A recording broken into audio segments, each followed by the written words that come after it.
நீங்கள் பார்த்து கொண்டிருப்பது 7 நியூஸ் செய்திகள். SWMS என்ற தனியார் நிறுவனம் திருப்பூர் மாநகராட்சி கழிவுகளை கையாள்வதற்கு ஒப்பந்தம் எடுத்துவிட்டு பெருமாநல்லூர் பகுதியில் உள்ள பொங்குபாளையம் கிராமத்தில் உள்ள பாறைக்குழிகளில் கொட்டி நிரப்பி வருவதை தடுத்து நிறுத்த மற்றும் அபராதம் விதிக்க தீர்மானம் நிறைவேற்றம் செய்ய கோரி தொடர் காத்திருப்பு போராட்டம் பொங்குபாளையம் ஊராட்சி ஊர் பொதுமக்கள் சார்பாக நடைபெற்றது. ஊராட்சி நிர்வாக அதிகாரத்திற்கு எதிராக மாநகராட்சி நிர்வாகத்திடம் ஒப்பந்தம் எடுத்த SWMS கம்பெனி சட்டவிரோத செயலில் ஈடுபட்டு மாவட்ட ஆட்சியர் உத்தரவிற்கு எதிராக சட்டவிரோதமாக பாறை குழியில் பிளாஸ்டிக் கழிவு உட்பட பல்வேறு கழிவுகளை அப்படியே கொட்டி நிரப்பி வரும் வாகனங்களை பிடித்து அபராதம் விதிக்க தீர்மானம் நிறைவேற்றவும் கோரிக்கை வைத்தனர்.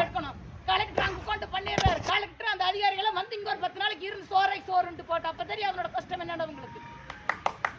எல்லாம் கோடிக்கணக்கில் லட்சக்கணக்கில் ஊட்ட கட்டி வச்சு நாங்க ஊட்ட காலி பண்ணிட்டா போக முடியும்.